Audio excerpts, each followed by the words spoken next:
Мои дорогие подписчики, всем привет!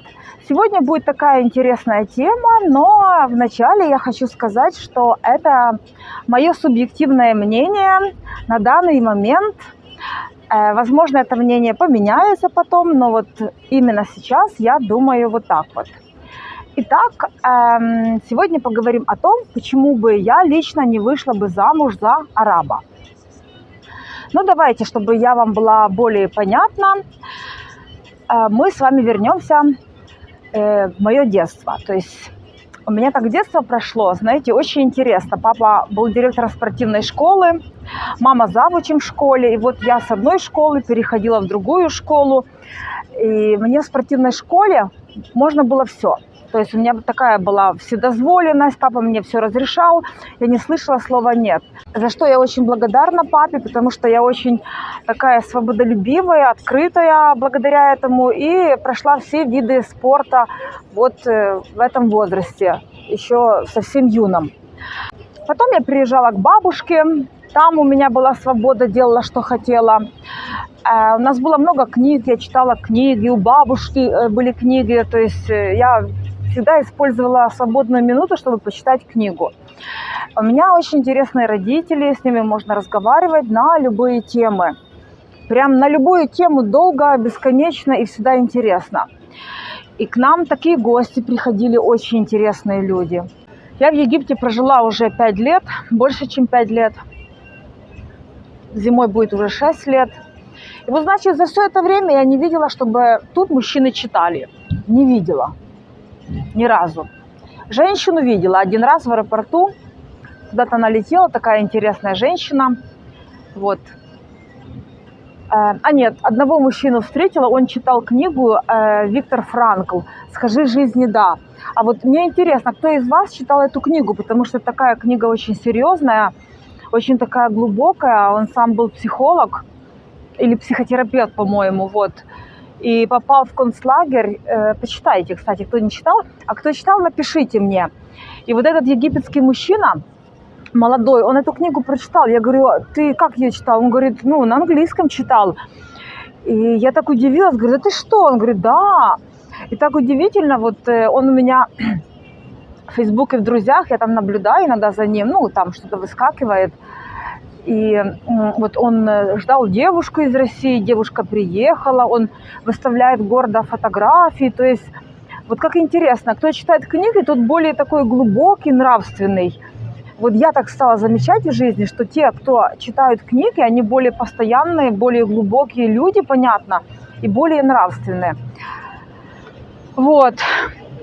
И мне так приятно, я вот так смотрю на эту девушку, думаю, вот, ты, наверное, не знаешь, как он тебя ждал, как он тут рассказывал, что по тебе скучает, то, все. А вот она уже приехала, вот они уже вместе, вот и все хорошо, и я за него очень рада. Жара у нас, дорогие друзья, 40 с чем-то. Я прям сижу и капаю. Ну, давайте, продолжаем. Что еще увидела немножечко грустного? Вообще, знаете, я к ним отношусь очень любя. Ну, потому что я их воспринимаю как мои актеры. Вот они на раз, два, три любую роль сыграют, такие приветливые, любят внимание. Когда я включаю камеру, они сразу открываются, и все. Любую роль. Но то, что я наблюдала вот в близких отношениях, почему с ними сложно, потому что они не способны на какую-то глубину, вот большинство. Как я наблюдала, вы можете написать свое мнение, но это то, что я вот видела. Очень поверхностные, и, к сожалению, здесь очень много таких нарциссичных мужчин. И мне очень жаль, серьезно, клянусь. Я испытываю такую жалость к этому всему, потому что я видела несколько раз, как жестко кричали родители, мама, в частности, на детей. Даже били, видела. И когда вот я испытала стресс за один раз, но когда ребенок растет в семье, где его постоянно обесценивают, унижают, оскорбляют, как вы думаете, вот кем он вырастет? Конечно, он будет травмирован. Конечно, вот она нарциссическая травма. А что такое, когда мужчина травмированный? Травмированный мужчина – это тот, который будет вас контролировать, который будет вам не доверять, который, понятно, не будет любить, потому что у него уже сложилось определенное отношение к женщинам, потому что его первая женщина, которая самая дорогая для мужчины, не любила. Это не любовь. И, конечно же, они тоже не умеют любить, потому что откуда им взять эту информацию? Вот я общалась с большим количеством девушек, ну, которые тут давно живут и которые знают многих мужчин. И я говорю, вот скажите мне, пожалуйста, вот здесь есть такие действительно вот породистые мужчины, такие волки, ну, с глубиной, такие классные прям, преданные, ну, такая вот. Они говорят, не, Вика, мы таких не видели. Ну, я, конечно, делаю скидку, что это туристический город, но мужчины из Каира приезжают, они такие же. Чего они сюда постоянно едут, едут и едут? Ну, то есть, если их держать на расстоянии, на такой вытянутой руке, то, пожалуй, отношения будут очень хорошие. Но если вы подпустите ближе, и если, не дай бог, признаетесь в любви, вам могут накакать на голову, и сразу начнется садизм. Садизм начнется после любой зависимости. Ну, я уже об этом вам говорила, что после любой зависимости здесь начинается садизм. 50 оттенков садизма. Ой, дорогие мои подписчики. Но те девочки, которые тут заняты, увлечены своим делом, которые действительно вот любят то, что они делают, ну, это в любом месте так. Они успешны, счастливы, самодостаточны, у них блеск в глазах. То есть вот они молодцы. Их достаточно много здесь. Ну, в общем, за вас, девчонки.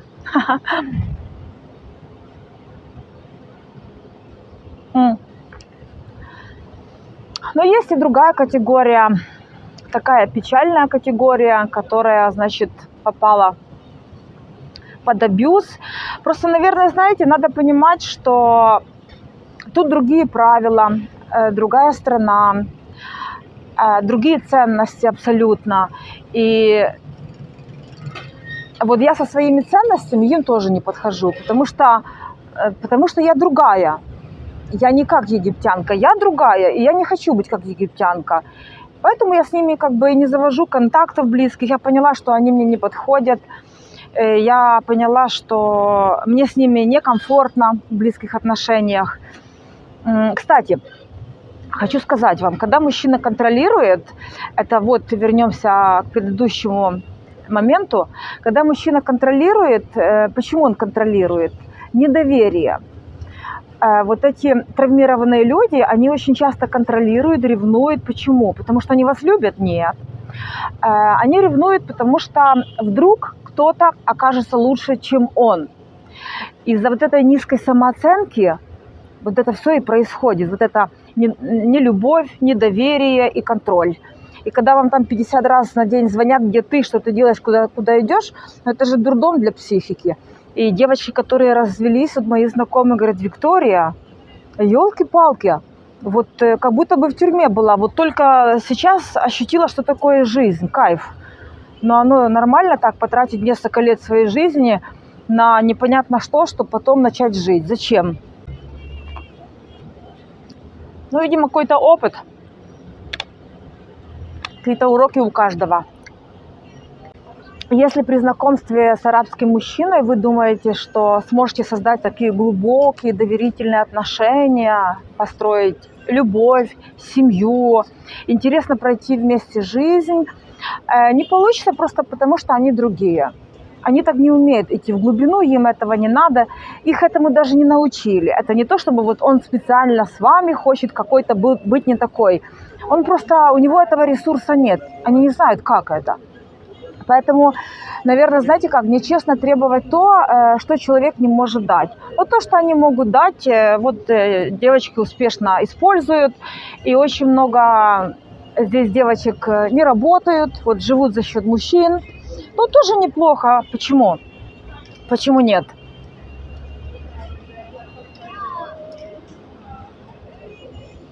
Так что вот так. Если вы не хотите работать, приезжайте в Египет. Дорогие подписчики, вы должны понимать, что мой канал – это для канала, у кого есть чувство юмора. Потому что если у вас нет чувства юмора, то лучше не смотрите мой канал, иначе я вас травмирую. А я этого совсем не хочу. Я хочу вам сказать, что за все время проживания в Египте я не видела счастливую женщину. Вот действительно, в моем понимании, счастливая женщина. Тут все как-то имитируют. Кто-то говорит честно, как обстоят дела, но большинство имитируют. Вот так вот. Хотя, как сказал Чарльз Дарвин, выживет тот, кто умеет приспосабливаться. Поэтому имеет место быть.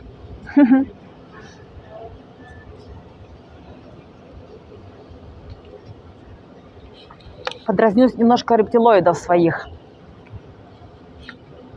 Сколько у меня рептилоидов? Поставьте плюсики, рептилоиды. Я вас посчитаю.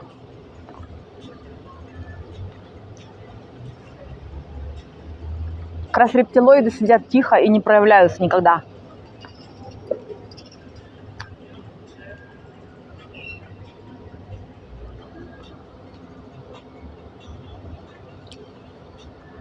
Смотрите, какой браслет у меня красивенький. Как раз подходит, правда?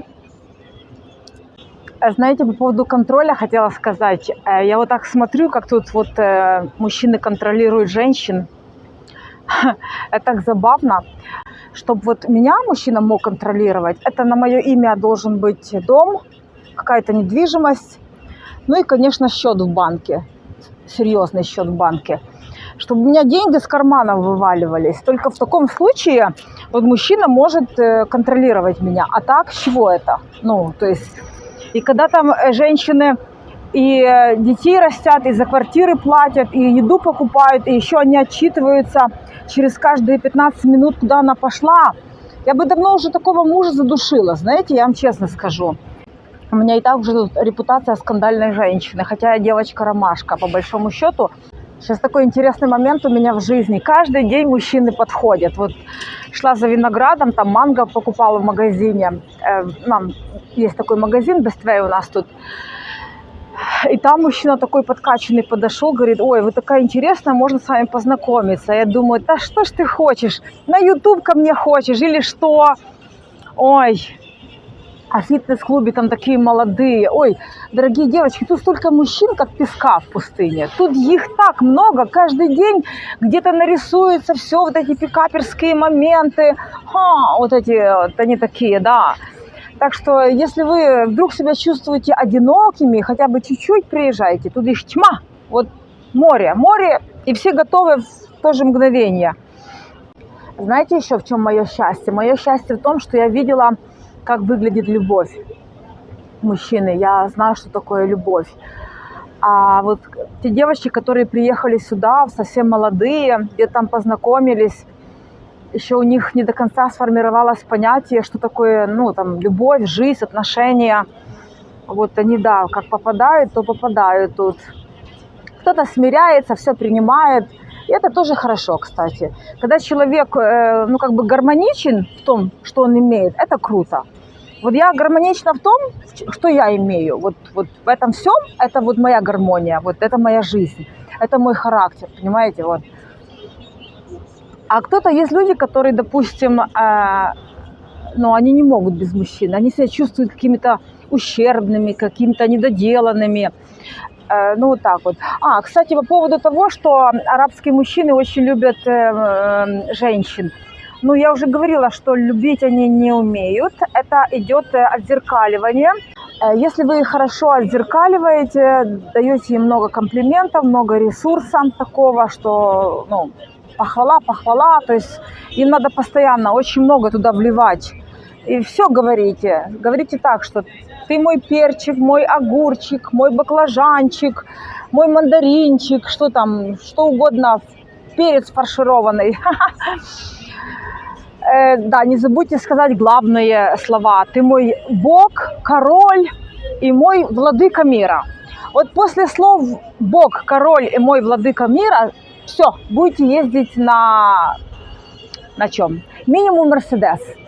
Мерседес, Бугатти, Ламборджини, Феррари. Вот если будете говорить, ты мой Бог, ты мой король, владыка мира. Вот такие слова, если будете говорить, все. Я вот никому не говорю и хожу пешком. Или на верблюдах езжу.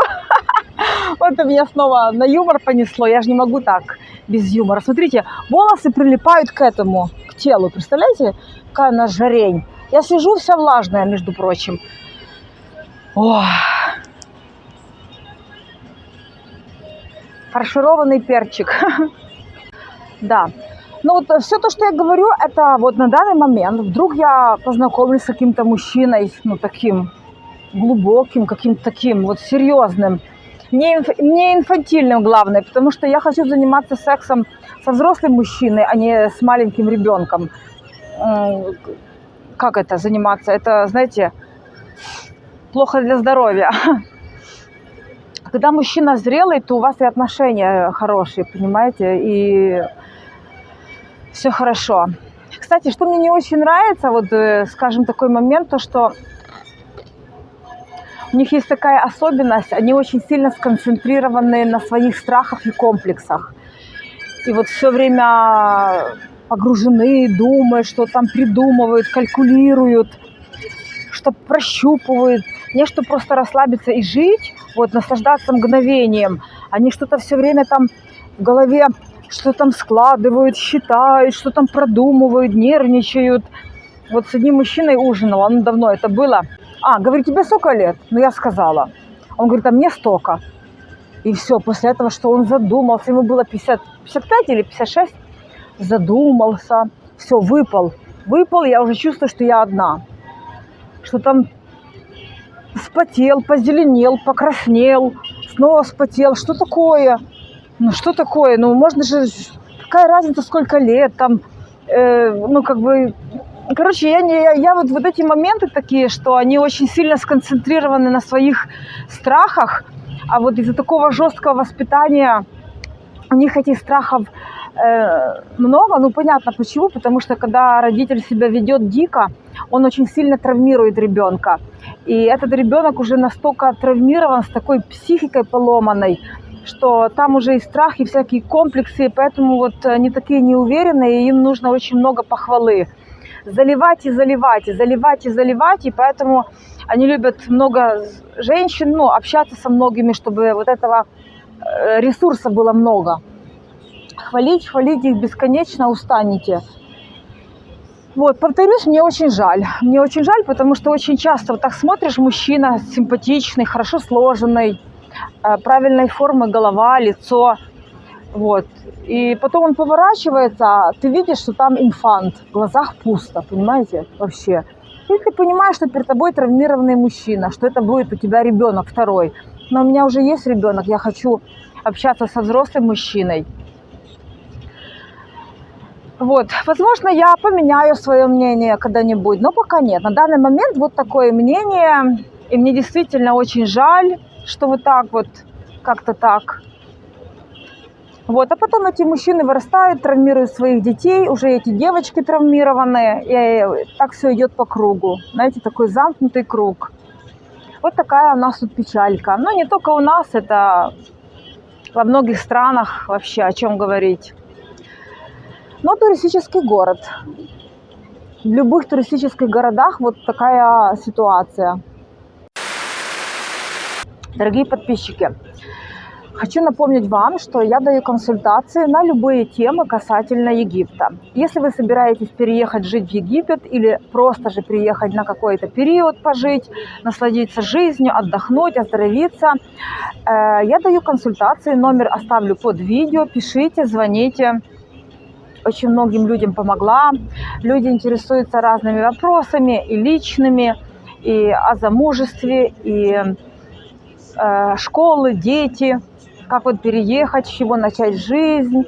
Ну, в общем, вот такие вещи я им рассказываю, успокаиваю их, настраиваю, чтобы им это все прошло легче, не так, как мне, как у меня проходила адаптация, ну, так, довольно жестко.